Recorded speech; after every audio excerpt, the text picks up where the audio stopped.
Eh bien, chers amis, nous sommes heureux de vous accueillir sur les ondes de la radio La Voix de l'Espérance, ainsi que sur nos deux plateformes, YouTube et Facebook, du Centre Média Adventiste. Sans oublier aussi donc notre Web TV, donc, qui est donc Hope Channel Polynésie. Je suis heureux aussi aujourd'hui, donc bien sûr, de vous accueillir, de vous souhaiter une très cordiale bienvenue sur ce plateau. Et sur ce plateau, j'ai pasteur Gilles à ma droite. Bonjour, pasteur. Yorana, Georges. Voilà, et à ma gauche, donc, pasteur Michael. Bonjour. Oui, bonjour. Voilà. Donc, merci à vous deux d'avoir accepté de venir partager la parole de l'Éternel pour cette 9e leçon que nous entamons cette semaine, qui s'intitule « Épreuve, tribulation et liste », et tout ça au pluriel. J'aimerais commencer par un texte qui se trouve dans le Deutéronome chapitre 30, versets 4 et 5. « Quand tu seras banni à l'extrémité du ciel, l'Éternel, ton Dieu, te rassemblera de là, et c'est de là qu'il te prendra. L'Éternel, ton Dieu, te fera revenir dans le pays que possédaient tes pères, et tu en prendras possession. Il te fera du bien et te rendra plus nombreux que tes pères. » Eh bien, avant de rentrer dans le sujet, pleinement dans le sujet, j'aimerais inviter notre pasteur Gilles à nous unir dans la prière. Nous prions. Éternel, Dieu Tout-Puissant, nous te sommes reconnaissants pour cet après-midi, de ce moment d'étude de ta parole que tu nous donnes, que tu nous accordes, à partager cela avec tous ceux et celles qui nous écoutent à travers les fréquences de la radio La Voix de l'Espérance, aussi bien que nos internautes, que tu puisses nous faire du bien à travers cette étude. Nous allons passer 1h30 ensemble. Nous t'invitons parmi nous afin que tu puisses diriger, guider cette étude et que nous puissions, Seigneur, sentir que tu es là et que cette étude puisse édifier notre foi. Sois auprès de chacun d'entre nous autour de cette table, Georges, pasteur Michael, moi-même, ainsi que tous ceux et celles qui nous écoutent, qui nous voient à travers cette nouvelle technologie. Nous te prions, Seigneur, au nom de Jésus, notre Sauveur, notre Seigneur, à tout jamais. Amen. Amen. Eh bien voilà, chers amis, nous sommes donc dans cette nouvelle leçon, la 9e épreuve, tribulation et liste. J'ai envie de dire que épreuve et tribulation, donc c'est notre quotidien peut-être pour certains. En tous les cas, on n'est pas ces mots ne nous sont pas étrangers. Mais liste, donc on verra tout à l'heure pourquoi c'est liste au pluriel, donc, et à quoi font référence donc ces listes-là dans notre leçon d'aujourd'hui. Notre texte principal, en tous les cas, à mémoriser pour cette semaine, se trouve dans Néhémie, chapitre 10, verset 28, et qui se lit ainsi. « Il s'engage par serment, sous peine de malédiction, à suivre la loi de Dieu donnée par l'intermédiaire de Moïse, serviteur de Dieu, à observer et à mettre en pratique tous les commandements du Seigneur. » Donc voilà donc notre leçon, notre premier verset. Et donc, comme première approche peut-être à notre leçon, pasteur, pasteur Gilles, est-ce que tu peux nous dire un petit mot sur le titre d'abord de notre leçon, avant d'aller sur les textes? Alors franchement, mon frère Georges, le titre de notre école du sabbat de cette semaine me mène un peu dans la confusion, pour vous dire franchement. Si j'étais l'auteur de l'école du sabbat, tout en le respectant, bien sûr, je mettrais un autre titre. Oui. Retour à la maison. Par exemple. Ou, voilà. peupler ma ville de repeupler, Jérusalem, voilà, tout à fait. repeupler ma ville, je ne sais pas, mais ça c'est mon avis personnel. Hein. On a le droit de dire ce qu'on pense, Oui. mais Mais il veut attirer notre attention peut-être ailleurs. je ne sais pas, Oui, je voilà. ne sais pas. On verra bien au bout Oui. d'une heure et demie d'études. Certainement, il veut nous mener ailleurs et puis, on découvre quelque chose. Ou bien tout à l'heure, sur le retour, on découvrira, Certainement, c'était ça ou bien l'objet. ce soir peut-être, ou à jamais, hein, on Oui, sait jamais. voilà. Hein. En tous les cas, nous sommes toujours dans Néhémie, hein. Cette histoire de reconstruire non seulement la ville de Jérusalem, les murs de Jérusalem, le temple, l'autel et tout ce qu'il faut. Et notre école, l'étude de l'école du sabbat de cette semaine nous démontre que il y a des moments où le peuple a failli, mais Dieu ne change pas. Hein. Dieu est un Dieu d'alliance. Et là, dans le chapitre 10, le titre du chapitre 10, renouvellement de l'alliance. Oh là là, ça fait combien d'alliances C'est ça. Oui, on sait que Dieu est un Dieu d'alliance, hein, mais waouh, c'est... Donc Dieu ne se lasse jamais, c'est la leçon qu'on peut retenir. Tout d'abord, Dieu ne se lasse jamais de renouveler ses alliances avec chacun d'entre nous. Hein. Nous, en tant qu'êtres humains, des fois, nous faillissons à plusieurs fois. Ce qu'il faut retenir, c'est que Dieu tend toujours sa main. Il a toujours tendu sa main depuis Genèse chapitre 3. Hein. Tout à fait. Jusqu'à présent, Dieu est un Dieu d'alliance et il veut faire alliance avec chacun d'entre nous. Tout comme il a fait pour Israël. Peuple au cou raide, têtu. Donc, voilà. Infidèle. Exactement. Personnellement, je retiendrai que Dieu est un Dieu d'alliance. Il souhaite le bonheur pour son peuple et que son peuple puisse hériter la vie éternelle. Amen.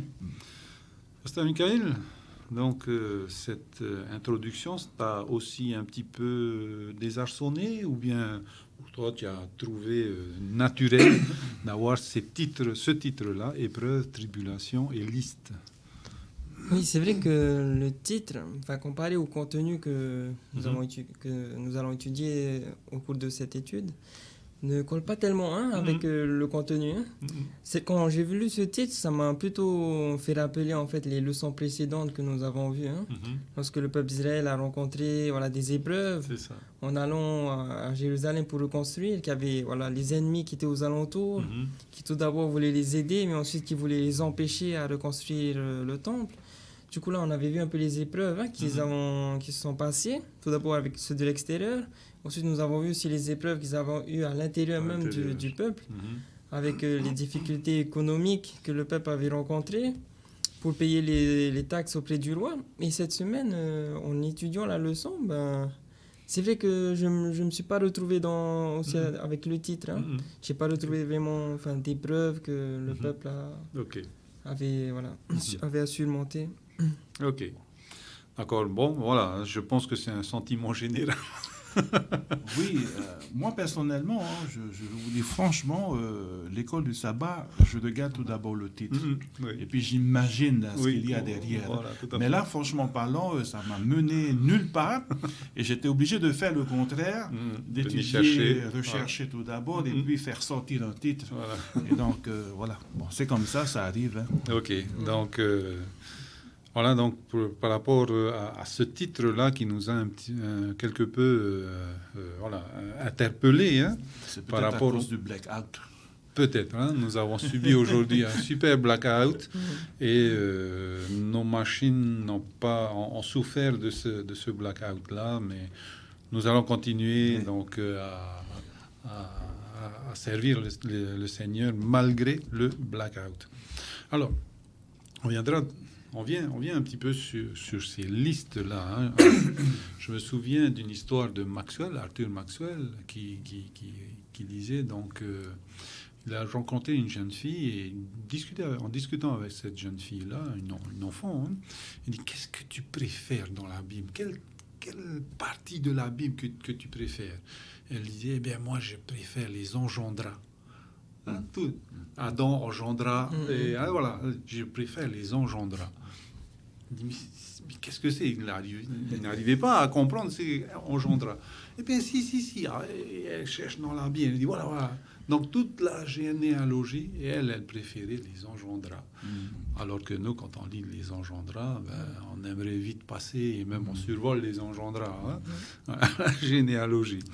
Et ici, donc, on nous parle de ces listes, différentes listes. Donc, qu'est-ce qu'on peut, en introduction, en tous les cas de ces listes-là, qu'est-ce qu'on peut retenir pourquoi le Seigneur a mis dans sa parole toutes ces listes de noms de personnes qui se succèdent, et alors que ce sont que des noms qui viennent comme ça. Il y a pas, il a fait telle action. On raconte pas l'histoire du bonhomme. C'est vraiment la généalogie qui est là. Et pourquoi le Seigneur mettrait dans sa parole, j'ai envie de dire, il viendrait alourdir sa parole de ces écrits de généalogie, de ces listes continues de généalogie. Voilà un petit peu ma première question par rapport à ces listes-là. Vous avez une idée là-dessus? Peut-être je vais laisser Michael parler d'abord et puis ensuite. Oui, alors en fait, c'est vrai que c'est une bonne question. Hein. Et du coup, je pense qu'il faut savoir que dans le texte, dans le livre de Esdras et de Néhémie, il y a plusieurs listes. Comme nous avons vu, qu'il y avait des listes pour les ustensiles de la maison de l'Éternel. Il y avait des listes pour la généalogie des personnes. Il y avait aussi des listes des animaux. Hein. Et du coup, à chaque fois, je remarque que pourquoi il y a tant de listes comme ça. J'ai l'impression que Dieu, il vient nous dire que ces listes-là, par exemple, la première liste qui concerne tous les instruments utilisés pour le temple, toutes ces listes-là, en fait, sont des objets qui lui sont consacrés, en fait.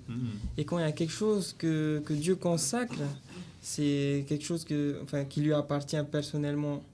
Et que ces choses-là, il ne permettra pas que ce soit utilisé n'importe comment. Et voilà, et que si ça lui appartient, il fera quelque chose pour les ramener à son utilisation qu'il avait prévue. Hein. Mais ça, alors, tu as anticipé ma question. Mais c'est très bien, c'est très bien. En fait, la question suivante, c'était par rapport justement à ces ustensiles. Le roi Nebuchadnezzar a envoyé cela en Babylone, donc dans le temple, dans la maison de ses dieux. Et franchement, l'or, c'est pas ce qui manquait en Israël. Ils pouvaient refondre de ces ustensiles-là, mais non. Pourquoi, lorsque les enfants d'Israël sont revenus chez eux, le roi donc a permis que les ustensiles reviennent? Parce que c'était un signal fort. Lorsque j'ai combattu Israël, Nebuchadnezzar a combattu Israël, et il a pris les ustensiles pour mettre dans le temple de son Dieu. C'était pour dire à la nation Israël, de Juifs, eh bien, votre Dieu, je l'ai maîtrisé, même si c'est le Dieu du ciel que vous adorez, maintenant il est dans mon temple à moi. Donc au niveau cultuel, les enfants d'Israël ont pris un coup. Donc c'était un symbole fort de ramener ça dans le temple de ces dieux. Maintenant, on sort du temple et on ramène dans le temple de Dieu. Moi, je ne comprends pas. Là. Quel est le signal que ce roi-là veut envoyer aux enfants d'Israël et au monde? Moi, j'ai pas... Ça m'a turlupiné cette semaine. Oui. C'est vrai. Hein? Je deviens en arrière. Je rebondis sur ce que pasteur Michael disait tout d'abord. C'est vrai qu'il y a plusieurs listes. Il y a la généalogie. Et puis il y a également la liste des ustensiles que Nebuchadnezzar, dans Daniel chapitre 1, versets 1 et 2, est mentionné. Peut-être on peut lire plus tard. Mais si on revient sur la liste de Esdras. Oui, généalogie. On en trouve énormément dans l'Ancien Testament, aussi bien que dans le Nouveau Testament. spécialement dans Matthieu, l'évangile de Matthieu. Alors, si on se pose la question, pourquoi dans Matthieu, il y a une généalogie assez... Plusieurs générations, là. Exactement. Et donc, il faudrait se poser la question, pour qui Matthieu a-t-il rédigé l'évangile? Donc, nous avons 4 évangiles. Et on se pose des questions, mais pourquoi 4 au lieu d'un seul? C'est suffisant. Donc, il est nécessaire de comprendre que Matthieu a écrit pour les Juifs. Donc, il est très intéressant de leur faire comprendre d'où viennent ces Juifs, de leur faire comprendre que Dieu était bien avant Abraham, que Dieu était bien avant Moïse, parce que Moïse était considéré pour les Juifs, waouh, le patriarche. c'est le patriarche, c'est lui considéré comme Dieu. Oui, hein. on dit la loi pas donnée à Voilà. Moïse, mais la loi de Moïse. La loi de Moïse. Voilà, alors que ça a été donné à Moïse. Exactement. Donc l'objectif de démontrer cette généalogie dans l'évangile de Matthieu, c'était de prouver que Dieu existait bien avant ses patriarches, que Dieu est Dieu et que Dieu contrôle toutes choses et il connaît toutes choses. Chose que les Juifs à cette époque ne connaissaient pas vraiment qui était fils d'eux, et puis ils avaient une certaine connaissance, mais apparemment dans le Nouveau Testament, lorsqu'on parle de généalogie, c'est que Dieu voulait démontrer au peuple d'Israël que c'est lui qui contrôle toutes choses, de génération en génération. Quelles que soient les alliances les alliances qu'il y avait eues, c'est lui qui contrôle toutes choses. Ouais. C'est lui qui connaît toutes choses. Pourquoi? Comment? Qui? Avec qui?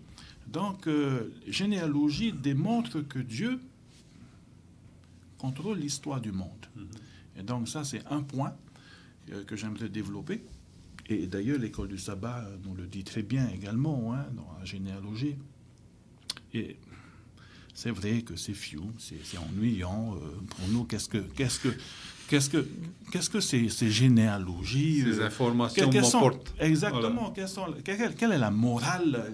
Qu'est-ce qu'on peut retirer? Côté connaissance, ok. Mais je pense que la leçon qu'on peut tirer de cela, c'est que Dieu voit toutes choses. Il y a des choses les détails.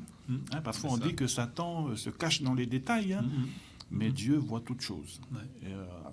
D'où la raison pour laquelle la généalogie est mentionnée régulièrement dans l'Ancien Testament, aussi bien que dans l'Évangile de Matthieu.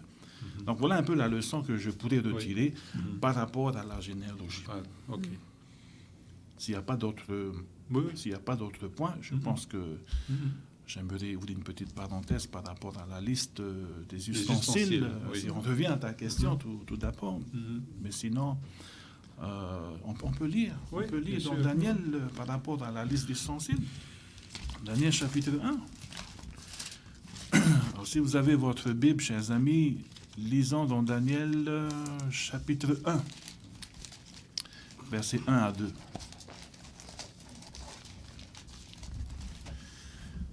Je lis. Oui. La 3e année du règne de Joachim, roi de Juda, Nebuchadnezzar, roi de Babylone, marcha contre Jérusalem et l'assiégea. Verset 2. Le Seigneur livra entre ses mains Joachim, roi de Juda, et une partie des ustensiles de la maison de Dieu.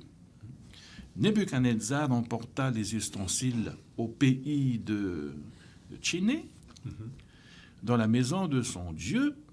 Il les mit dans la maison du trésor de son Dieu. Alors, chiné ou chinéen? Chinéen, tout dépend de la version. Donc voilà, tout est parti à partir de ce texte que nous venons de lire. C'est que lorsque les enfants d'Israël ont été déportés à Babylone, eh bien Dieu a permis que Nebuchadnezzar puisse aussi également prendre ses ustensiles. Je ne me rappelle plus, c'était au nombre de combien? 5400, quelque chose comme ça.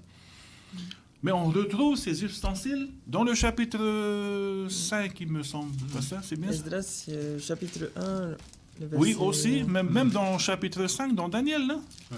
Est-ce que c'est bien Ah, ça? ok, dans Daniel, oui. Oui, hein, voilà. Quand le roi va... Mm. oui. Belshazzar qui a Va utiliser. Voilà, exactement. va faire, Belshazzar Le qui est le soir où il va petit-fils être, de, voilà. de Nebuchadnezzar qui, Mm. pour des raisons politiques, avait organisé un banquet. Un soir, il y avait pas mal de personnes, d'invités qui étaient là. Et le vin coulait à flot. Et puis, nous connaissons comment le monde s'amuse. Hein? Daniel était là également. Et qu'est-ce qui s'est passé lorsque nous lisons cette histoire dans Daniel chapitre 5? C'est que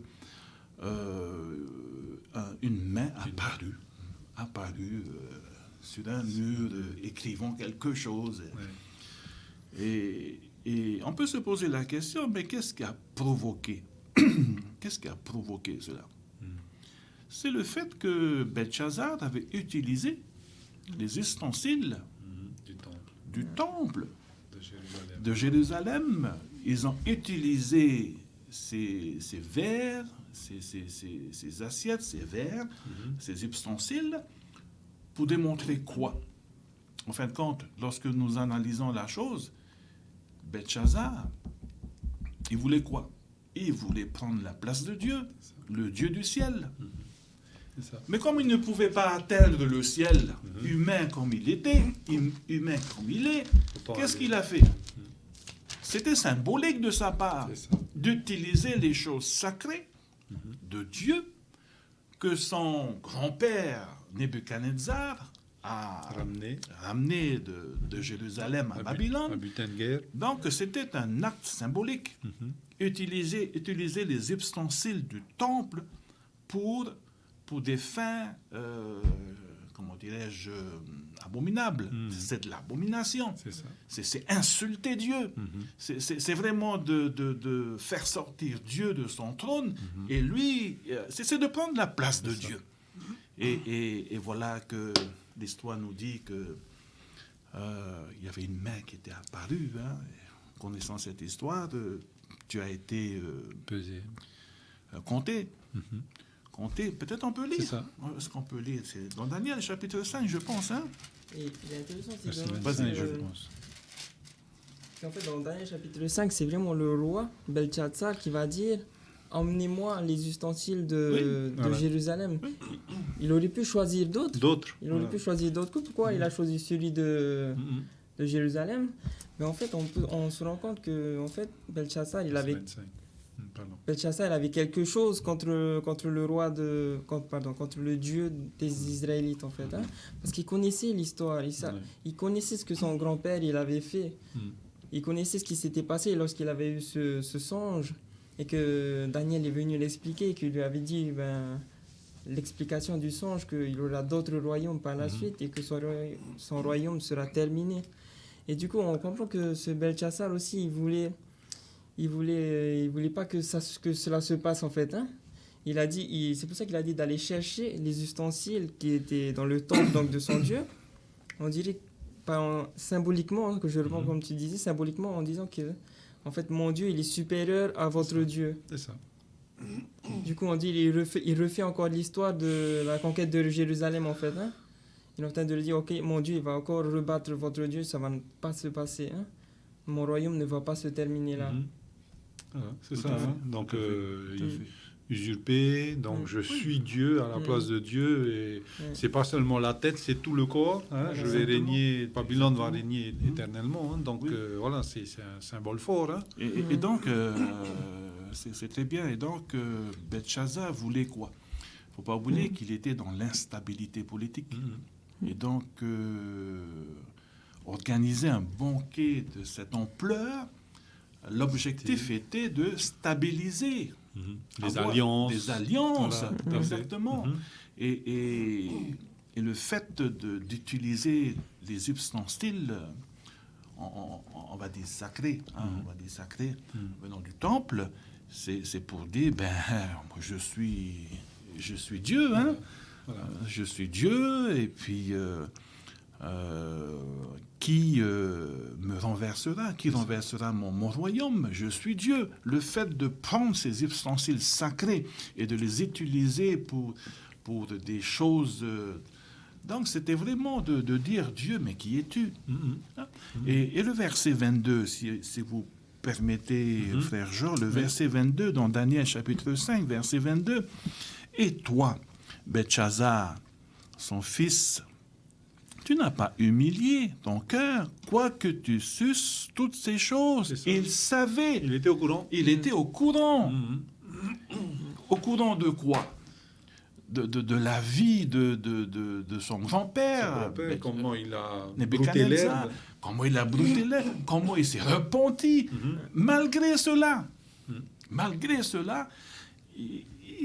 pour lui, waouh, malgré cette connaissance qu'il avait du témoignage que son grand-père avait laissé, cette repentance, il a foncé dans ce qui est mal. Oui, et puis l'histoire nous dit que, voilà, une mère est apparue sur un mur, et puis... mais la reine était venue, hein? La reine de cette époque-là, elle était quelque part dans le palais, et puis elle a fait rappeler à Belchazzar, il y avait un homme... Voilà. Un homme nommé Daniel qui peut délier, cet hébreu, qui peut délier, qui peut interpréter les songes. Et la science des esprits. Exactement, exactement. Et donc, oui, utiliser les ustensiles sacrés du temple, il y a des conséquences. Voilà, Il y avait un symbole fort, Ouais. mais dans sa folie, il ne savait pas ce qu'il faisait. Hein. Tout à fait. Voilà. Tout à fait. Oui, tu voulais intervenir. Je pense qu'en fait, si, il savait ce qu'il faisait, en fait. Hein. Hmm. Parce qu'en fait, si on lit aussi le verset 4, il dit qu'ils burent du vin, ils louaient les dieux d'or, d'argent, de bronze, de fer, de bois et de pierre. Lorsqu'on lit les matériaux des dieux, C'est dégradé. Hein. on se rend compte que ça fait référence aussi au rêve de Daniel chapitre 2. Voilà. Où la statue, elle est divisée en plusieurs parties. En partie d'or, partie d'argent, de bronze, de bois, enfin de fer jusqu'aux pieds. Hein. Et du coup, on comprend que en fait, Belchazzar, il était au courant. Il savait que voilà, son royaume allait se terminer là, d'après le rêve que Daniel avait expliqué. Et du coup, Belchazzar, dans ce qu'il voulait faire, en fait, il voulait dire non, je ne veux pas que ça se passe. Et mon Dieu, mes dieux que je loue là, ils sont supérieurs aux dieux d'Israël, en fait. Hein. C'est dans cette intention qu'il voulait vraiment démontrer que non, toi, le Dieu d'Israël, tu vas pas venir m'empêcher de régner. C'est ça. Ouais. Ok, donc, alors, on va terminer sur ce passage-là avec le verset 25. Hein. Voici l'écriture que tu as tracée, qui a été tracée, comptée, pesée et divisée. Voici l'explication de ces mots. Compter, Dieu a compté ton règne et il y a mis fin. Peser, tu as été pesé dans la balance et tu as été trouvé léger. Divisé, ton royaume sera divisé et donné aux Mèdes et aux Perses. Voilà, on ne peut pas être plus clair que ça. Hein. Il y a une chose, peut-être, si vous remarquez, c'est que l'écriture qui a été expliquée par Daniel, là, verset 25, hein, voici l'écriture qui a été tracée, comptée, pesée et divisée. C'est que vous remarquez quelque chose ici, c'est qu'il y a deux fois compté. Il y a une fois pesé et une fois divisé. Et donc, c'est pas pour rien que la Bible mentionne cela. Hein. Lorsqu'on dit compter, peser, diviser, cela veut dire que on peut se poser la question, combien de fois Dieu a-t-il compté dans notre vie? Il y a eu une chance peut-être qui a été redonnée. Ça fait rappeler à Romains chapitre 5 verset 20, là où le péché abonde, la grâce a surabondé. Et je pense que combien de fois avons-nous reçu la grâce de Dieu dans notre vie? Deux fois compter, c'est énorme. C'est une fois pesé, une fois divisé. Mais compter, c'est vraiment symbolique.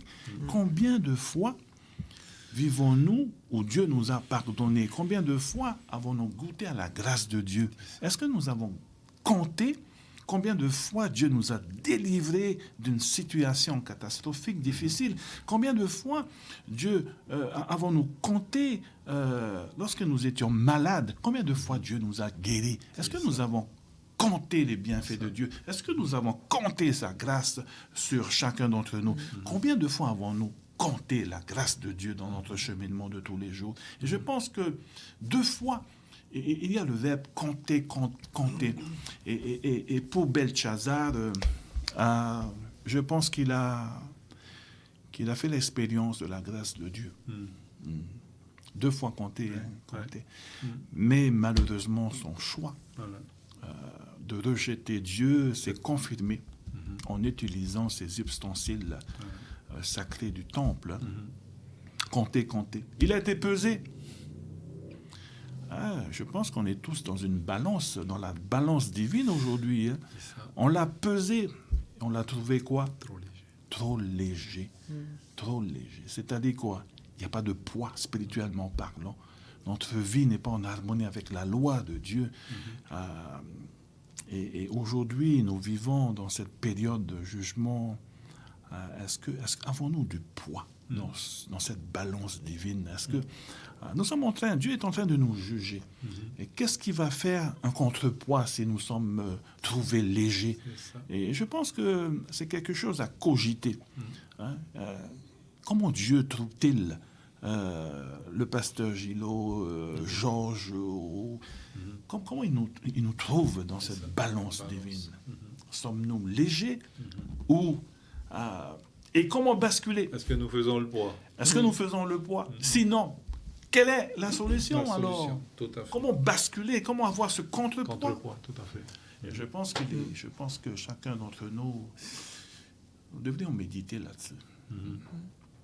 Sinon, au final, on sera divisé. On va perdre. Merci, pasteur. J'aime beaucoup ce que le pasteur vient de dire. Aujourd'hui même, depuis 1844, nous sommes dans cette phase de jugement. Nous sommes tous pesés, tous ceux qui ont cru en Jésus-Christ. Et j'aimerais aussi encourager tous ceux qui nous écoutent à réfléchir à cette question, à s'examiner soi-même et de voir si est-ce que vraiment je suis la volonté de Dieu, ou sinon demander la grâce, parce que c'est encore le temps. Aujourd'hui, nous avons encore l'opportunité de demander pardon à Dieu. Et Dieu nous accorde en Jésus-Christ sa grâce. Et que c'est sa grâce qui le fera que... Lorsqu'on touche aux allumettes et qu'on se brûle les doigts, on apprend vite. Tout à fait. Mais Belteshazzar n'a pas retenu la leçon. Et nous Combien de fois on a expérimenté la grâce de Dieu? On est compté. Donc, lorsque... je pense que c'est un encouragement à chacun de vite apprendre la leçon et de ne pas reproduire les bêtises du passé, que ce soit les bêtises de nos pères, que ce soit nos bêtises à nous, de ne pas les reproduire. Mais vous savez, Georges, chacun répondra pour soi-même. Si toutefois Dieu nous trouve légers sur sa balance, j'ai dit ça, la balance divine, quelle est la solution alors? Il y a une solution. Comment peut-on faire un contrepoids? C'est ça. Il n'y a pas d'autre issue, il n'y a pas d'autre moyen, il n'y a pas d'autre solution. C'est de placer notre confiance en Jésus. Il n'y a que lui qui peut faire le contrepoids. C'est lui la clé. Ce n'est pas les œuvres. Non. C'est la foi. Est-ce que vous me comprenez bien sûr. Parce qu'aujourd'hui, on fait plein de choses. Les œuvres, on va à l'église le sabbat, il y a ça, on ramène notre dîme. Mais c'est pas ça qui va faire le contrepoids. On dit allez à l'église, ok, allez à l'église, mais on oublie de dire allez à Christ. C'est ça. Il y a une différence entre aller à l'église et aller à Christ. Et je pense que voilà la solution pour faire le contrepoids, c'est Jésus. C'est pas l'église. Non, c'est pas l'église. C'est Jésus. C'est ni le bâtiment, ni le bâtiment, ni les programmes. Ni les programmes. Les programmes ne servent à rien. On peut planifier des programmes toute l'année. Comment on appelle ces programmes là? Liturgie. Des liturgies, quoi d'autre encore? Disciples là, je m'excuse, Oui. C'est pas les programmes qui va, non, qui va faire le contrepoids. C'est Jésus. C'est Jésus. Ouais. C'est Donc, Jésus et Jésus seul. Si nous n'envoyons pas nos membres, nos enfants et nous-mêmes à Jésus, tout ce qu'on fait... Dans l'Église, Georges, Oui. là, vous venez de soulever quelque chose qui mérite peut-être d'être clarifié. Dans l'Église, qu'est-ce que nous avons pour retenir nos enfants? EDS, École du Sabbat, chorale, programme MEA. Mais vous savez, on a failli. Hein? On a failli quelque part. Et on s'étonne pourquoi il y a une hémorragie des jeunes qui sortent, des personnes qui sortent de l'Église, malgré les programmes que nous mettons en place. Nous avons failli de laisser nos enfants faire l'expérience avec Christ. C'est différent. C'est ça. C'est différent. Nos enfants ont hérité de la foi des parents. Donc la foi que nous trouvons, que nous voyons sous nos jeunes, sous nos enfants, ils ont reçu ça de leurs parents. C'est un héritage. Par mimétisme. Exactement. Là où nous avons failli, en tant que parents, c'est de les laisser vivre leur foi. C'est différent. Lorsqu'on laisse nos enfants vivre leur foi, bien qu'il y aura des hauts et des bas, Comme nous, on l'a fait. comme nous avons fait l'expérience, laissez-les vivre leur foi. Là, on a failli. Ne fais pas ça. Non, tu vas à l'église. On ne les explique même pas pourquoi on est devenu adventiste. On ne les explique même pas pourquoi j'observe le sabbat. Et il faut leur dire, il faut qu'ils puissent vivre leur foi. Là, on a failli là-dessus. Et on s'étonne pourquoi il y a une sacrée hémorragie des jeunes qui sortent de l'église. C'est cette expérience personnelle avec Christ. C'est ça. Une foi ne s'hérite pas, une foi s'expérimente, Oui, tout à fait. se vit. Oui. C'est ça la différence. Ça, Michael? Voilà, je rejoins tout ce que vous disiez, hein. Mais je vois aussi le rôle important aussi des parents dans le sens de toujours montrer l'exemple. Hein. Si le parent il montre l'exemple dans sa manière de vivre la foi, l'enfant, voilà, comme on disait, il hérite, mais aussi il regarde les parents, il suit l'exemple. Si le parent il montre une démarche de vie, de foi, l'enfant reproduira aussi. Hein. Et c'est ce que j'ai vécu aussi avec mes parents. Je voyais mes parents prier, lire la Bible. Et puis lorsque je voyais ça, je me dis, ok, c'est bien. Et lorsque j'étais dans le besoin et que je me suis dit, mais qu'est-ce que je peux faire? Je me suis souvenu de cet exemple qu'ils m'ont laissé. Et en moi-même, en refaisant, en imitant en expérimentant, en imitant ce que je voyais, et bien là, j'ai fait l'expérience et personnellement voilà. Je suis allé à Jésus. C'est une invitation à chacun d'expérimenter cette foi, ce parcours-là. Hein. Alors, j'aimerais pousser un petit peu et dire que nous sommes privilégiés, nous qui croyons en Dieu. Que faire pour ceux qui ne croient pas en Dieu? C'est une question ouverte. Donc, est-ce qu'on a une réponse, pas de réponse? Peu importe, hein, si on n'a pas de réponse sur ce plateau. Hein. Il y a pas mal de gens qui ne croient pas. Ils ont fait leur choix. Oui, c'est un choix. C'est un choix de ne pas croire. C'est un choix de croire. Et là, on n'y peut rien quand c'est un choix personnel d'une personne. Il a fait son choix. Mais si cette personne est une personne qui vit dans l'ignorance, parce que pas mal vit dans l'ignorance, et c'est là où nous devons également, chers amis, faire un effort quand même de partager l'Évangile. Hein. Après, les personnes qui ne croient pas parce qu'ils ont pris une décision de ne pas croire, libres à eux. Ils sont libres. Mais il y a toujours possibilité d'influencer, de changer de décision. Et là, c'est au fil du temps. Hein. Mais après, c'est les gens qui décident d'accepter ou pas, qui font leur choix. Pour répondre à ta question, que pouvons-nous faire pour ces personnes qui ne croient pas, hein? Je raconterai tout simplement mon expérience personnelle que j'ai vécue avec mes amis, que voilà, j'étais en même temps en classe qu'eux. Et du coup, juste après avoir fait mon expérience personnelle avec Dieu, je suis allé en France pour faire mes études de théologie. Et du coup, lorsque je suis arrivé, quand je suis revenu de France, pardon, ben, ils me voyaient, je disais, ben, je suis pasteur maintenant. Et puis, ils me regardent tous avec des yeux bizarres. Genre, non, mais... on était dans la même classe ensemble, mais qu'est-ce que t'as fait, quoi? Qu'est-ce qui s'est passé là? Qu'est-ce qui s'est passé? Ben, tu travaillais bien à l'école, mais je pensais que t'allais faire ingénieur. Et du coup, ils me regardent.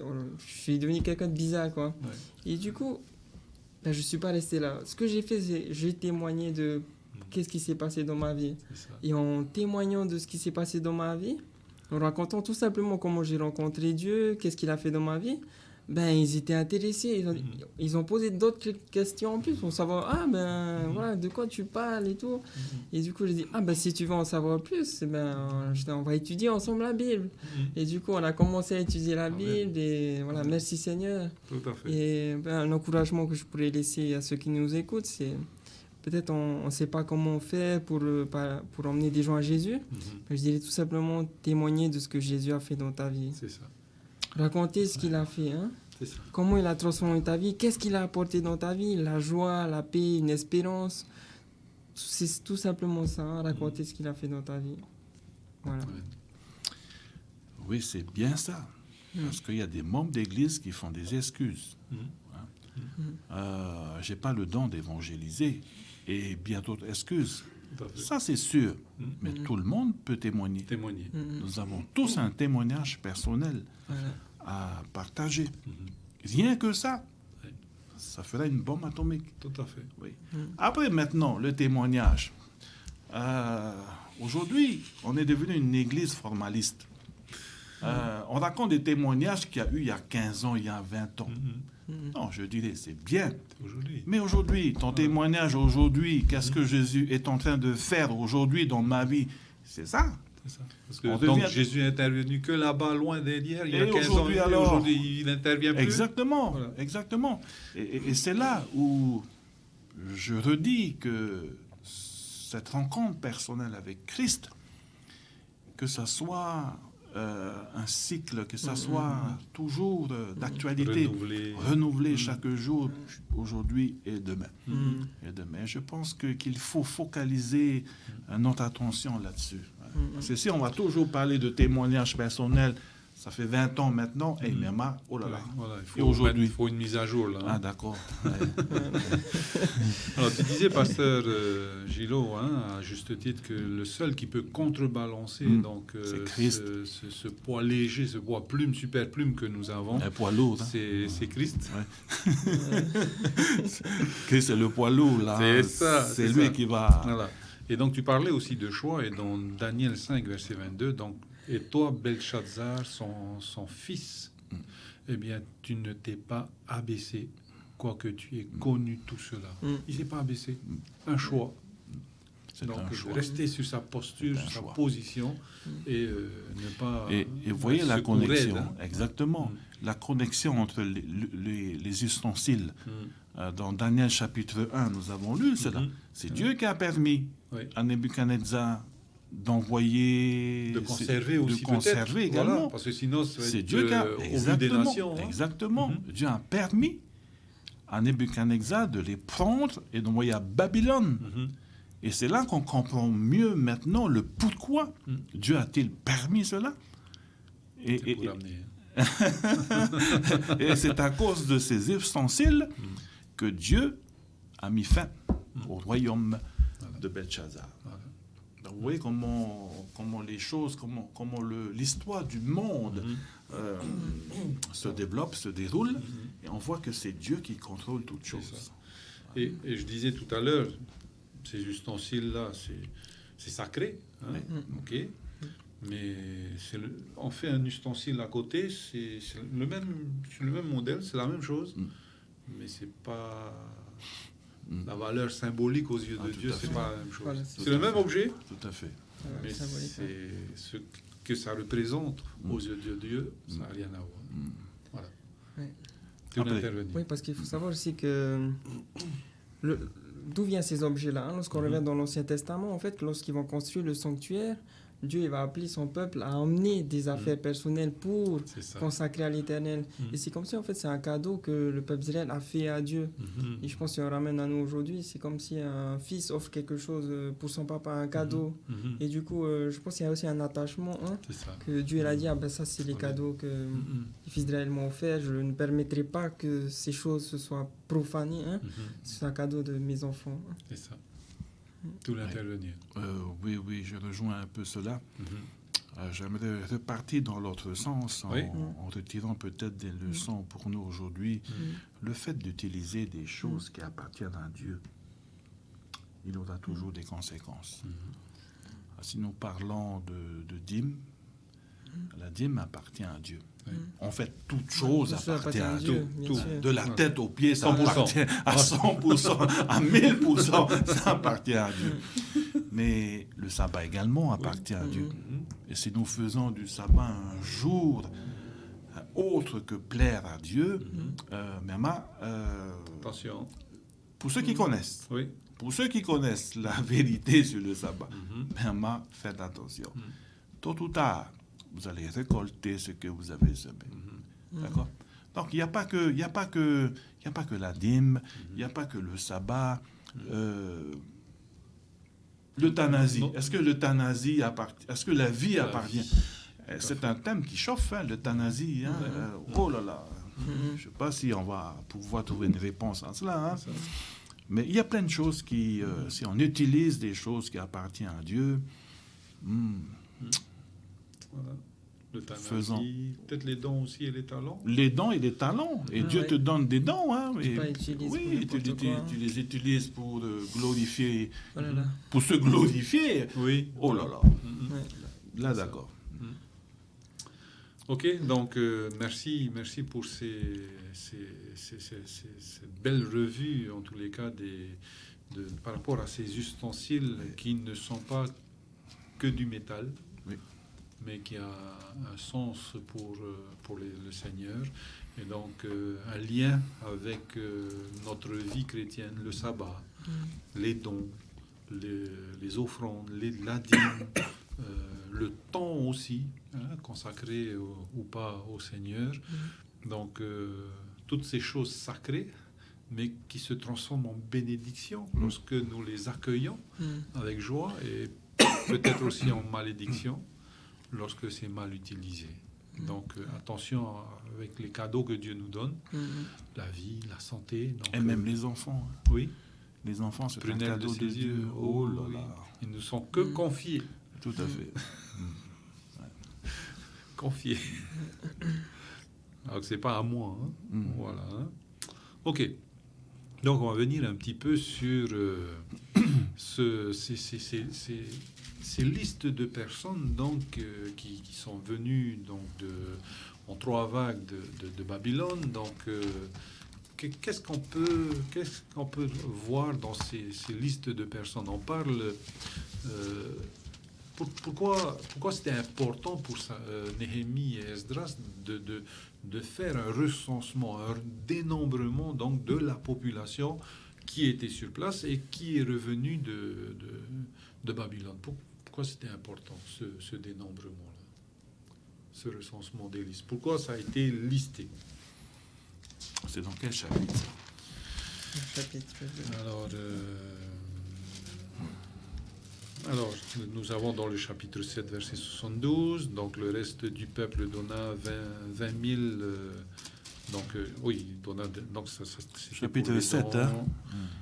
Et Ezra chapitre 2, c'est le premier retour Voilà. avec Zorobabel, Voilà. qui est en parallèle avec Néhémie chapitre 7. Mhm. Ensuite, il y a un deuxième retour avec Esdras, Voilà. dans Ezra chapitre 8. Mhm. Et ensuite, il y a un troisième, c'est dans Néhémie chapitre 11 Avec, et Néhémie chapitre 12. voilà. Mhm. Voilà. Donc voilà, quel était le souci par rapport à enfin, il me semble, lorsque j'ai lu notre leçon, c'est que en fait, il y avait peu de personnes. La ville de Jérusalem était boudée. Ouais, Hein? ouais. C'était peut-être ça le sens du recensement. Et la ville de Jérusalem était boudée, donc tout a été mis en place pour que le temple soit c'est ça. reconstruit, toute l'énergie a été mise sur la reconstruction de la ville et des murs, Mais, et voilà que la ville est boudée. Voilà. bien, mais... Voilà, il y a un mais. Hein. Qu'est-ce qui se passe Alors, ici? peut-être... Qu'est-ce qui est en jeu, là, ici? Oui. Toujours dans le chapitre 7, verset 4, nous voyons qu'il y a un souci quelque part là. Le verset 4 nous dit, chapitre 7, verset 4, la ville était spacieuse et grande, mais peu peuplée. C'est ça. Et les maisons n'étaient pas bâties. Voilà. Alors, nous voyons qu'il y a un souci quelque part. Voilà. Pourquoi les gens n'étaient pas motivés à habiter dans la ville? Voilà, en Jérusalem. C'est ça. Et la réalité, c'est que les gens campaient habiter dans les provinces.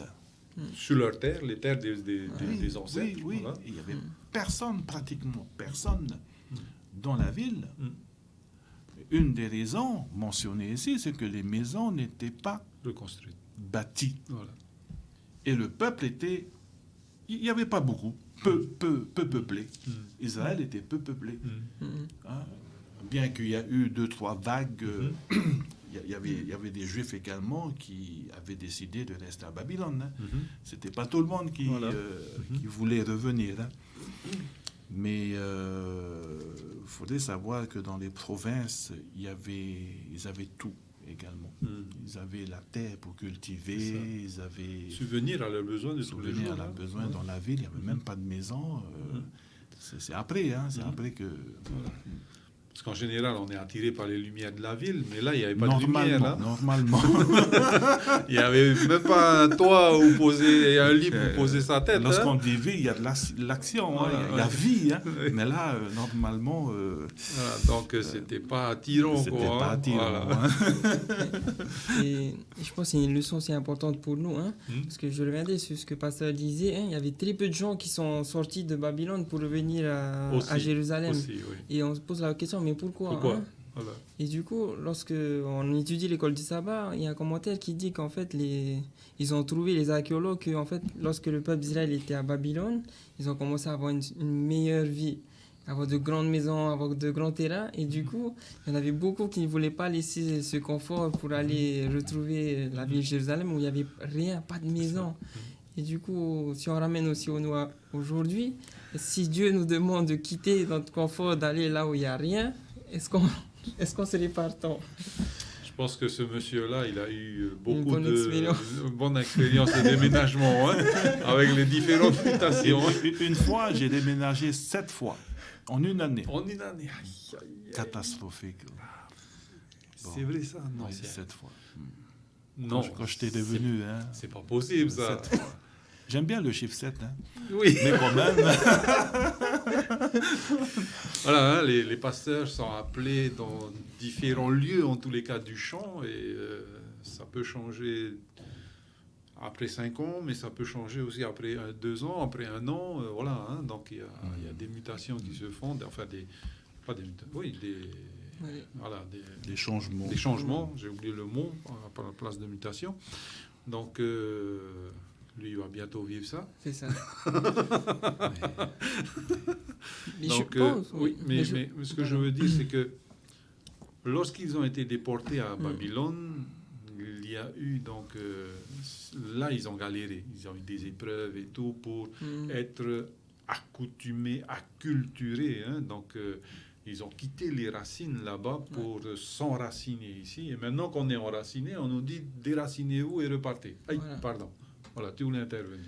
Oui, je disais aussi que, mais je pense qu'il n'y a pas que nous les pasteurs qui serons appelés à quitter notre maison, parce qu'on sait très bien qu'un jour Jésus va revenir, on habitera dans la nouvelle Jérusalem, et du coup, je pense que c'est un message aussi pour nous dans le sens de pas trop s'attacher au bien de ce monde, pas trop.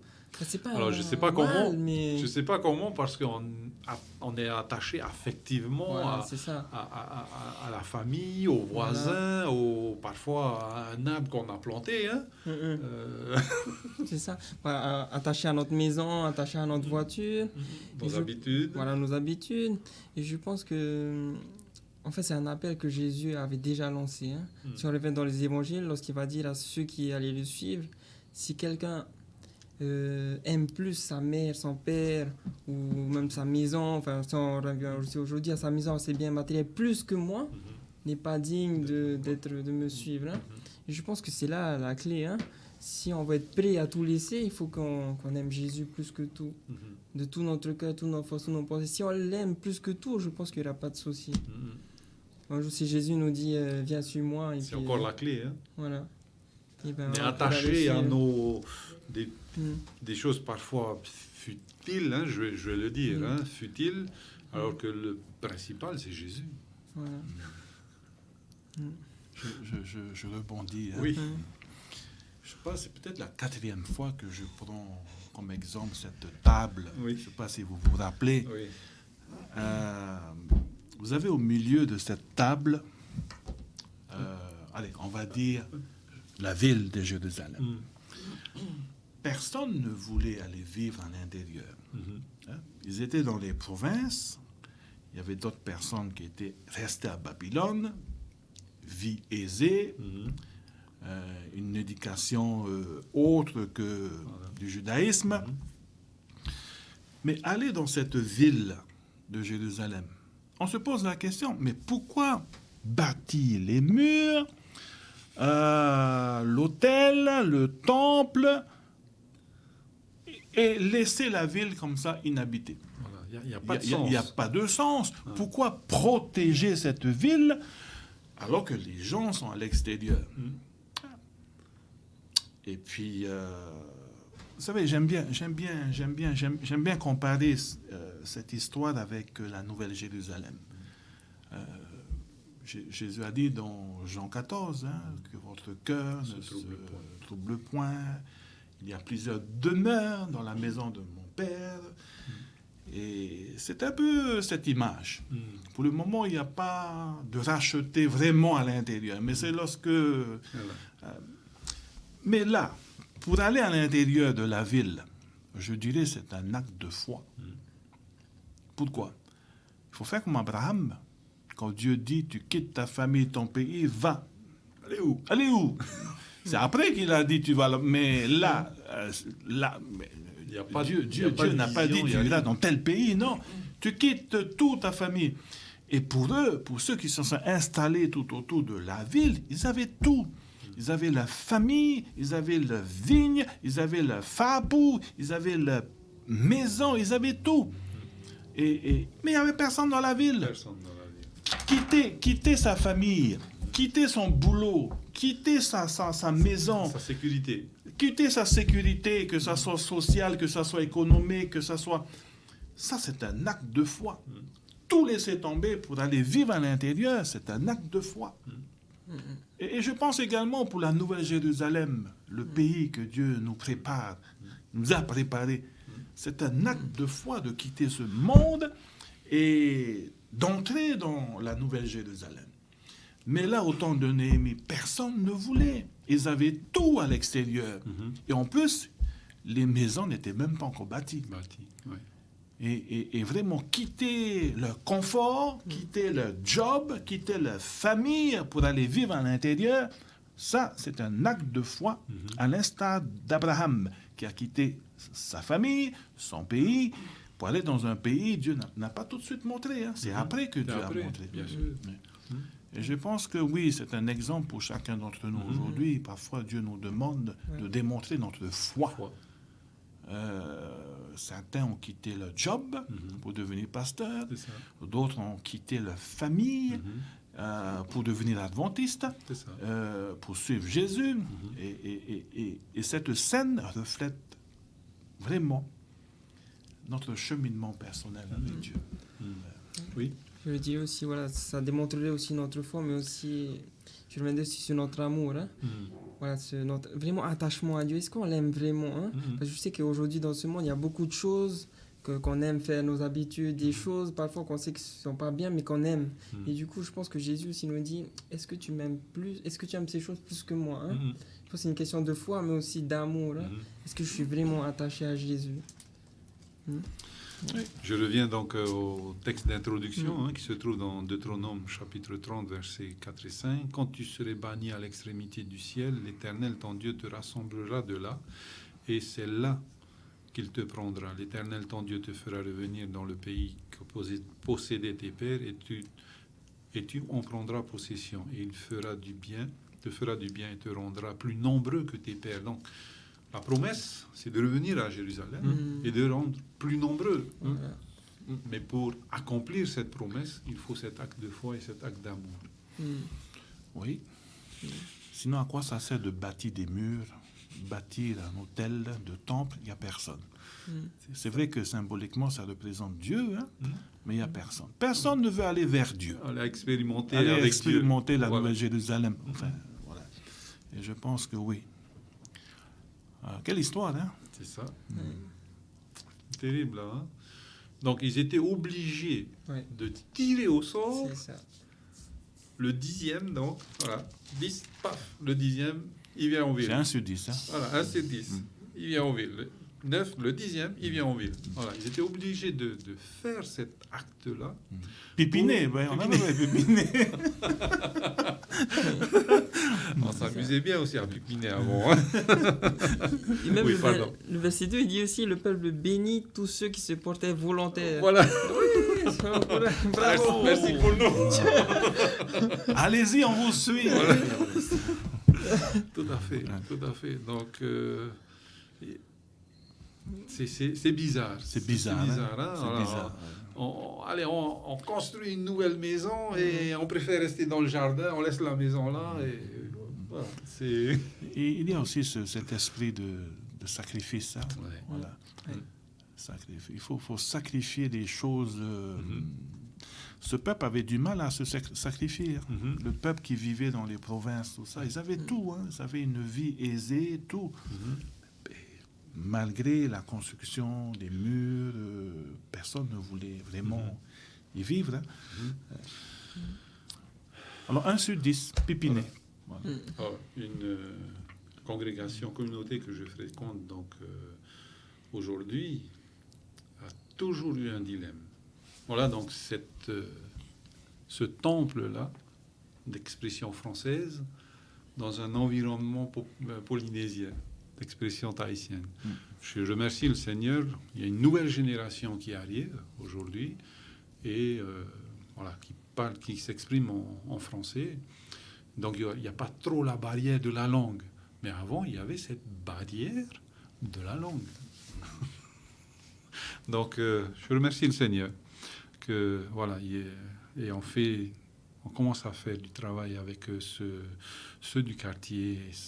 Je pense que le Seigneur va bénir l'œuvre de cette communauté-là. Donc voilà, un repeuplement, donc c'est pour ça qu'il y a eu ce dénombrement, pour savoir vraiment qui est qui et qui est où, pour replacer les personnes à leur place. Parce que ce temple-là, c'est pas juste pour faire joli. Une chapelle, c'est pas juste pour faire joli. C'est pour que ça fonctionne à plein tube, comme on dit. Il faut que toutes les activités eh bien, convergent vers Christ. Et donc, c'est pour qu'il y ait de l'agitation, l'animation dans ce temple-là. Et donc, le souci de Néhémie, c'était de trouver des responsables. Et des responsables ont été nommés. Donc, pour faire vivre l'activité du temple, la louange, la célébration, voilà, toutes les fêtes. Parce que sinon, qui va faire bouger cette grande machine là? Tout à fait. Mais parfois, on ne comprend pas vraiment Israël par rapport à tout ça. Est-ce que c'est vrai, ils étaient dans le confort, ils étaient bien à l'extérieur, et personne ne voulait aller à l'intérieur. Ouais. Et peut-être parce que Jérusalem était la cible des ennemis. Peut-être aussi. Ça, c'est pas étranger aussi à c'est ça. pas étranger Il y a à plusieurs ça. raisons. Ouais. C'était pas construit. Il y avait plus de confort à l'extérieur de la ville, mais peut-être aussi parce que c'était la cible. Pourquoi on ne voulait pas reconstruire, que le mur soit reconstruit? Parce que c'était une identité. L'identité tout à fait. juive allait être posée à ce moment-là. Donc, s'il y avait des canons qui allaient être orientés, c'était vers la ville. Ah, ça c'est certain. Pas vers les environs. Hein. Mais ce qui est sûr, c'est que j'essaie toujours de comparer la ville de Jérusalem au temps de Néhémie, les murailles, les murs de protection. J'essaie toujours de faire un lien avec la nouvelle de Jérusalem. Et parfois, on se pose des questions enfantines. Hein. Mais pourquoi à Jérusalem, il y a des murs et tu vois, la nouvelle Jérusalem qui va descendre. Hein. C'est ça. Est-ce qu'il y aura des ennemis qui vont envahir sur la nouvelle terre? Ce sont des questions enfantines qu'on se pose parce que dans l'Apocalypse, on nous parle de ces murs. C'est ça. Littéral, symbolique. On le saura lorsque Jésus deviendra. Les dimensions sont données. Hein. Ah oui, tout à fait. Hein. Mais qu'est-ce qui passe à travers l'esprit de Jean lorsqu'il a décrit la Nouvelle Jérusalem? Et je pense que c'est vraiment symbolique qu'il est en train de dire que la Nouvelle Jérusalem qui descendra du ciel avec Dieu, c'est un lieu de paix, paisible, sécurisé. Mur ou pas mur, c'est pas grave. Mais Jean est en train de dire que la nouvelle Jérusalem avec Dieu, ça sera un lieu, une ville sécurisée. Pourquoi? Parce qu'on est avec Dieu. Et je pense que, voilà, si nous sommes à l'écoute de cette émission, notre radio, là où nous nous sentons le mieux, dans un monde de turbulence, c'est bien avec Dieu. Peu importe où nous sommes, peu importe où nous vivons, j'invite chacun d'entre nous à venir à lui, parce qu'avec lui, nous aurons cette paix vraiment du ciel, hein, qui est opposée à la Pax Romana, ou à la Pax Americano. Mais la Pax Romana, c'est pour être en paix, il faut tuer ses ennemis. Ça, c'est bien l'esprit des Romains. Mais avec Dieu, peu importe si tu es dans un monde de violence ou quoi, on est toujours en paix. Et ça, c'est la paix du ciel que seul Jésus peut nous offrir. Ouais. Tout à fait. Cette Jérusalem qui descendra donc du ciel, comment est-ce que nous, d'abord, en tant que chrétiens, on la visualise, on espère, on soupire après ce temps de paix, ce paradis. Hein.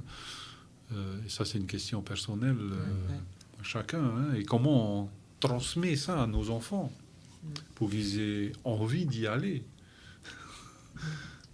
Oui, pardon. Mais je pense que là où il faudrait qu'on... Comment dire ça? Enfin, je n'ai pas d'enfant, hein, mais lorsque je parle, par exemple, en étude biblique avec les personnes que je suis, enfin, j'essaie plutôt de les focaliser sur leur relation avec Jésus, sur plutôt cette proximité de relation, que cet attachement peut-être encore à quelque chose de matériel. Bon, c'est tellement que la Nouvelle Jérusalem est magnifique, c'est tout en or, tout est transparent, limpide, même que l'œil n'a jamais l'esprit humain ne peut imaginer. Hein. Et je pense que aussi qu'on pourrait aussi les amener à se focaliser plutôt sur cette présence de Dieu dans la vie, voilà, cette relation avec Jésus, hein, plus que sur le matériel. Ok, merci. Alors, lorsque nous sommes conscients, en tous les cas, que nous sommes petits, hein, face à ce Dieu-là, ce Dieu qui compte même les cheveux de notre tête, hein, il s'est intéressé aux personnes de l'époque individuellement, donc au travers de ces généalogies-là. Donc il dit, voilà, c'est mon peuple, je les ai sortis de l'Égypte, je les ai sortis donc, de ces maisons de servitude, de Babylone, je les ai sortis. Donc, lorsqu'on voit le Seigneur s'occuper de ces détails, hein, tu parlais tout à l'heure, pasteur, en préambule au début, que le Seigneur s'occupe des détails et que Satan aussi se cache derrière les détails. Hein. Comment ne pas être, s'humilier et reconnaître juste sans raidir le coup, et dire, Seigneur, oui, tu sais tout. Tu sais tout de moi, alors que moi, je ne sais pas encore. Tu sais tout de moi et je voudrais te remercier. Hein. Donc, c'est un petit témoignage que je fais cet après-midi, que je peux vous cacher des choses. Je peux cacher des choses à mes enfants, à mon épouse, mais devant Dieu, tout est clair, hein, et tout est voilà, rien n'est caché. Voilà, rien n'est caché devant Dieu. Et donc, venons juste nous mettre à genoux devant lui et point barre, hein, accueillir-le comme notre Dieu. Hein. Donc voilà un petit peu par rapport à cette grandeur de Dieu, et voilà, humble devant Dieu. Que dire par rapport à cette toute-puissance de Dieu, cette omniscience, voilà, ce tout pouvoir de Dieu. Que dire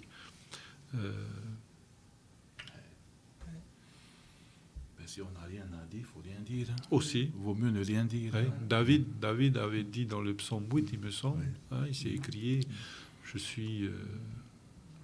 nous a fait de peu inférieur aux anges, mais quelle machine merveilleuse, quoi. Hein.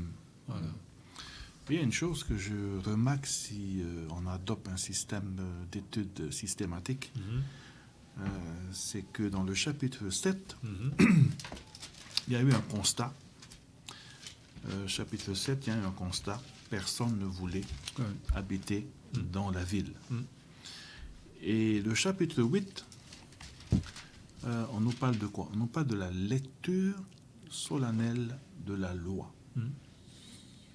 Ensuite, le chapitre 9, jeûne, confession, péché du peuple. Donc, vous voyez comment Dieu... Progressif. Oui, prépare le peuple à entrer dans la Nouvelle Jérusalem. Tout d'abord, il le rassemble au chapitre 8 autour de sa parole, autour de sa loi, autour de la parole de Dieu. Donc, c'est bien de baigner le peuple dans la parole de Dieu, à les préparer avant d'entrer dans la Nouvelle Jérusalem, dans la ville de Jérusalem. Le chapitre 9, jeûne, confession de péché. Donc, on voit qu'il y a, une préparation systématique venant de Dieu. C'est pas n'importe qui va habiter à Jérusalem. Et vous voyez que les étapes que Dieu a mis en place préparent chacun d'entre nous à entrer dans la Nouvelle Jérusalem. Il y en a qui ont brûlé les étapes. Hein. Oui. Je pense au larron sur la croix. Ah, hein. ça c'est un peu différent. Hein. Ah, il a brûlé les étapes, lui. Ah, c'est différent. Mais ça a été rapide, hein. C'était le baptême du feu tout de suite. Hein. Oui, certainement, il a entendu parler également, bien oui, avant voilà, d'aller sur la croix. Tout à fait. Oui, pardon. J'aimerais revenir sur ce que le pasteur disait, dans le sens où, voilà, au chapitre 7, où il dit qu'il y avait très peu de gens qui allaient retourner à Jérusalem. Il y avait un verset aussi qui disait dans Esdras chapitre 8, qui disait le verset 15, où il disait que lorsque Esdras en fait a fait un regroupement pour retourner à Jérusalem, il y avait des gens qui venaient, mais il a constaté que au verset 15, il dit « Je ne trouvais aucun des fils de Lévi ». Tu vois, aucun des fils de Lévi. Les Lévis, c'était qui? C'était eux. C'était eux qui étaient consacrés à Dieu, qui devaient montrer l'exemple, qui étaient là pour servir Dieu. Hein. Et ces personnes qui devaient montrer l'exemple n'étaient pas là. Et du coup, on pourrait se rendre compte, mais aussi que ça pourrait être une des causes, peut-être, pour lesquelles le peuple n'avait pas aussi cet enthousiasme. Il n'y a pas eu ce retour massif. Voilà, c'est peut-être, hein, c'était une des raisons pour lesquelles il n'y avait pas autant de gens qui sont retournés à Jérusalem, parce que les gens qui devaient montrer l'exemple n'ont pas montré l'exemple. Et du coup, je pense que c'est aussi une leçon pour nous aujourd'hui, dans le sens où si aujourd'hui tu as des responsabilités dans l'Église, tu te dis chrétien, tu te dis adventiste, nous avons aussi cette responsabilité de montrer que à quoi Dieu nous appelle, à quelle vie Dieu nous appelle. Si nous, on ne montre pas cet exemple, je pense que les autres aussi n'auront aucune envie de faire ce que nous ne montrons pas l'exemple. Hein. Oui, c'est vrai qu'il a constaté qu'il n'y avait aucun des Lévis, hein, alors que c'est eux qui étaient attendus. C'était eux qui devaient montrer l'exemple. Et voilà les conséquences, que personne n'avait envie d'aller. Oui, pasteur? C'est normal. Mm. C'est normal qu'il n'y a pas de chef spirituel. Ouais. Ça reflète un peu les églises où il y a un manque de leaders spirituels, il y a un manque de chefs religieux. Il ne faut pas s'étonner que les membres ne suivent pas, ne suivent pas, ne sont pas motivés. Et donc, c'est vrai. Donc, c'est un point à retenir également. Hein. Surtout les Lévites. Hein. Lévites, il y a des Lévites et il y a des Lévites. Alors, quand on se remémore un peu les Lévites, quand ils entrent en Canaan, leur héritage, c'est le sacerdoce. Ils n'ont pas de terre. Donc revenir à Jérusalem, alors que là, en Babylone, ça y est, ils se sont installés, ils ont peut-être un commerce. Et, voilà. Une autre vocation, peut-être. Une autre vocation, oui. On ne sait jamais. Voilà, tout à fait.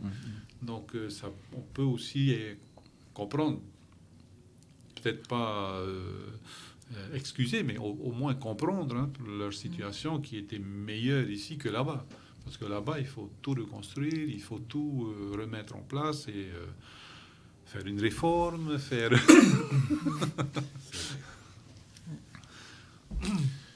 Oui, donc, une chose que je retiens par rapport à cette histoire, c'est que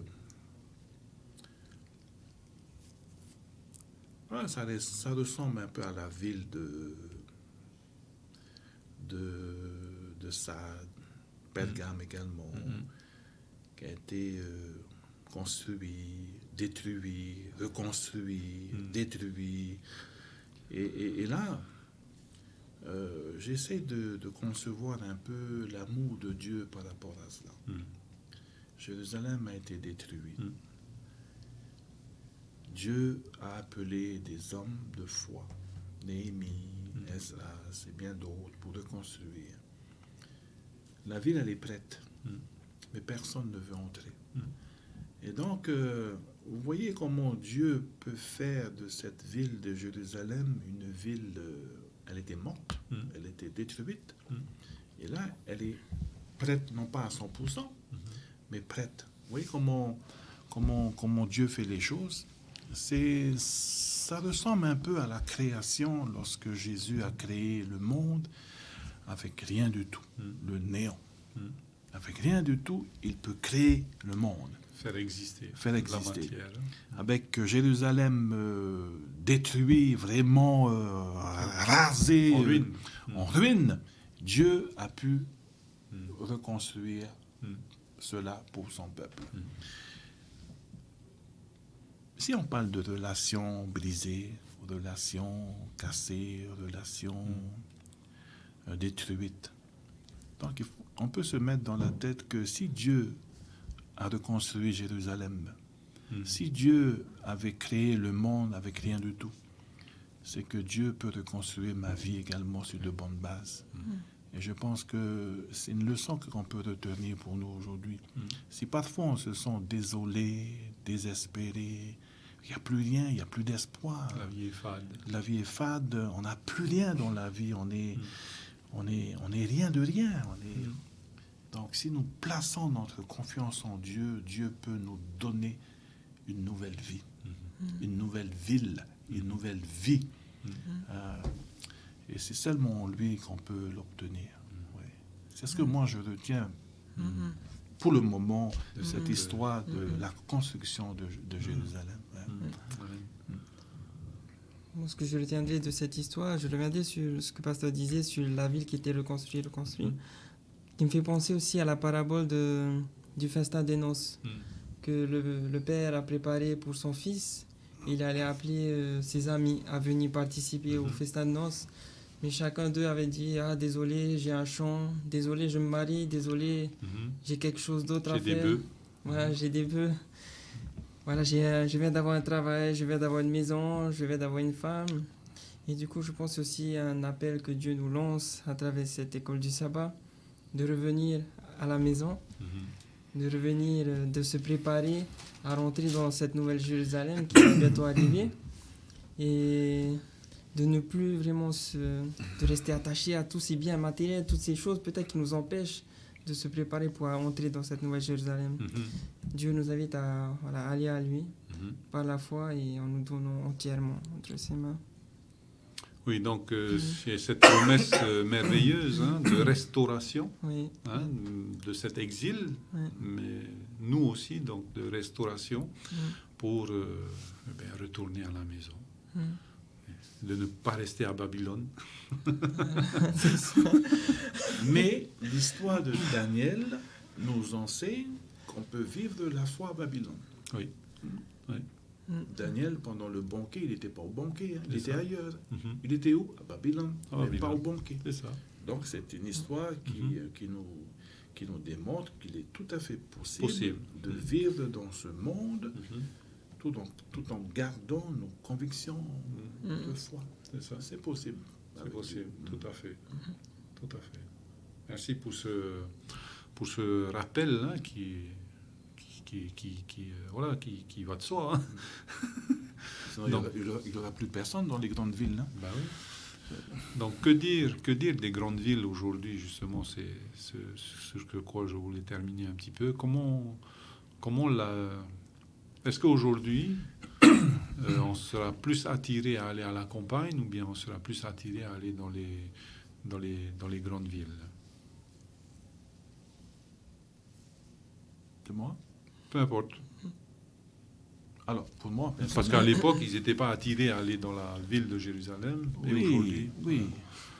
Je prends comme exemple la ville de Pergame dans l'Apocalypse. Hein. Le message adressé à l'église de Pergame.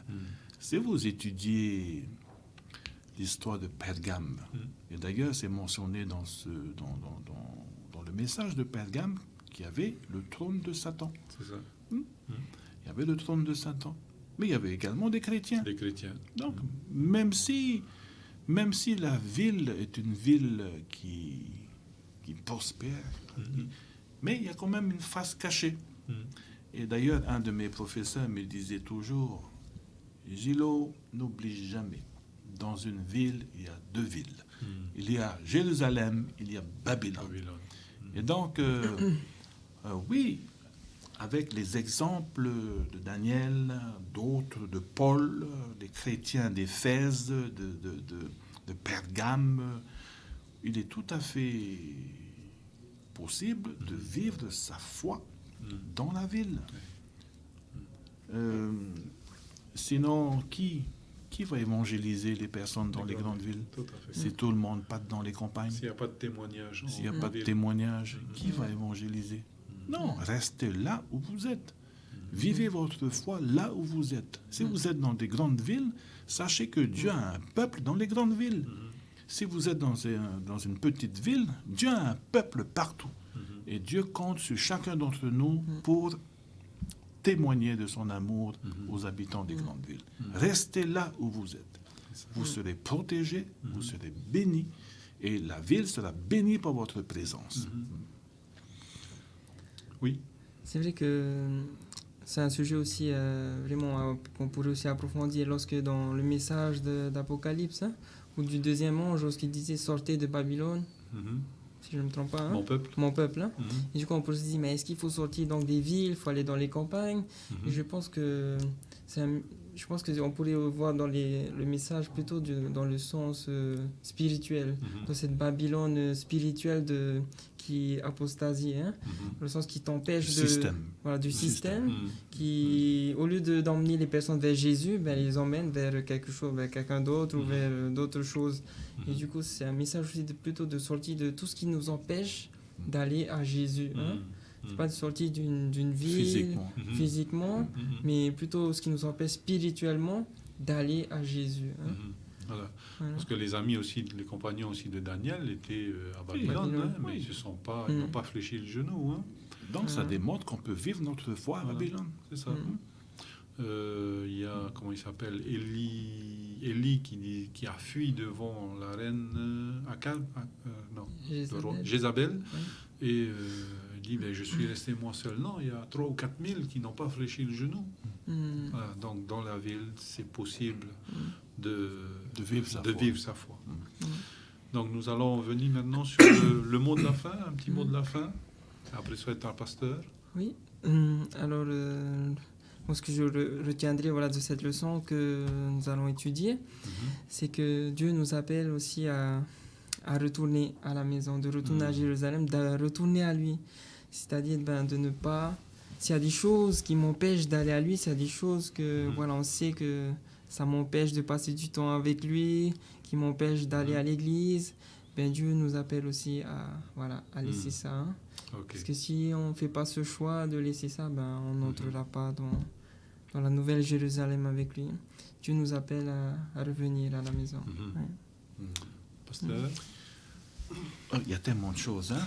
Mais je vais retenir une seule chose, et c'est le pipinera. Oui, oui. Ils ont pris au hasard. Tirage au sort. Tirage au sort, ceux qui iront à la nouvelle à Jérusalem de Néhémie.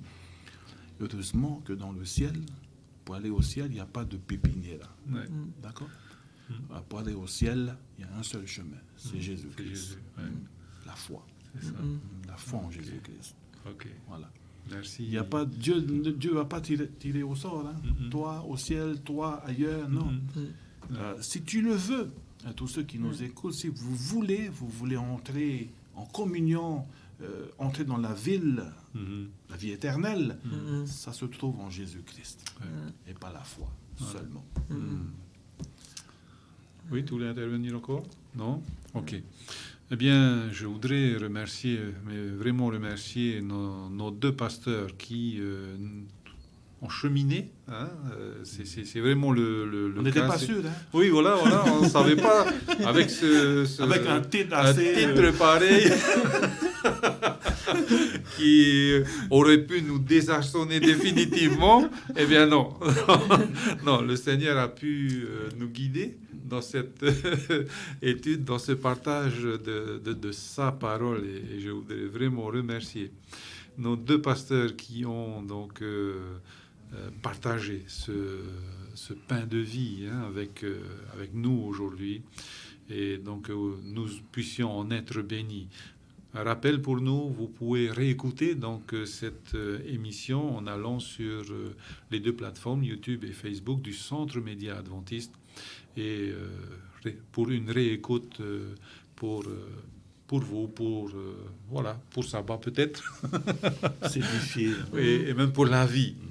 Eh bien, en guise de conclusion, j'aimerais nous faire revenir encore sur ce texte que j'avais lu au début, même si le Seigneur permet un jour qu'on soit déporté ou qu'on choisisse un jour de nous éloigner de lui, eh bien l'appel de Dieu est toujours là et il nous encourage à revenir à la maison. Eh bien, cher ami, Dieu prend soin de toi, Dieu prend soin de nous pour les plus petites choses comme dans les grandes choses de notre vie.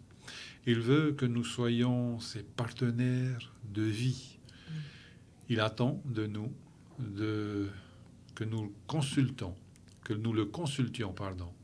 Quand sa volonté n'est pas claire, parfois on demande au Seigneur des choses et sa volonté donc n'est pas claire. Nous devons utiliser la sagesse qu'il nous a donnée. Peut-être les conseils des amis, les conseils des pasteurs. Eh bien, voulez-vous demander à Dieu, par la puissance de son Esprit Saint, de vous aider à travailler plus étroitement avec lui. En tous les cas, c'est le vœu, en tous les cas, que je formule pour chacun d'entre nous, et je demande à notre pasteur Kadoupa donc de nous unir dans la prière.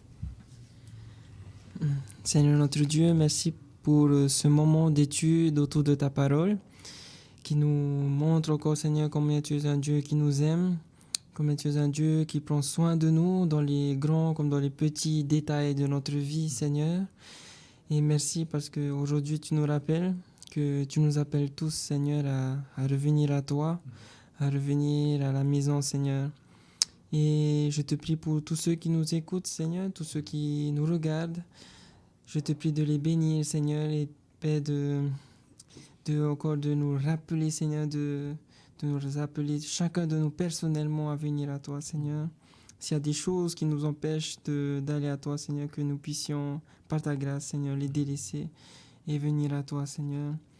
Parce que même si nous ne valons rien, même si nous ne méritons pas, Seigneur, cette vie nouvelle de la vie éternelle avec toi, Seigneur, tu nous promets que par ta grâce, nous pourrons, Seigneur, accéder avec toi, Seigneur, dans cette nouvelle vie. Bénis chacun de nous, nos familles, nos amis, et que ton nom soit glorifié. Au nom de Jésus. Amen. Amen.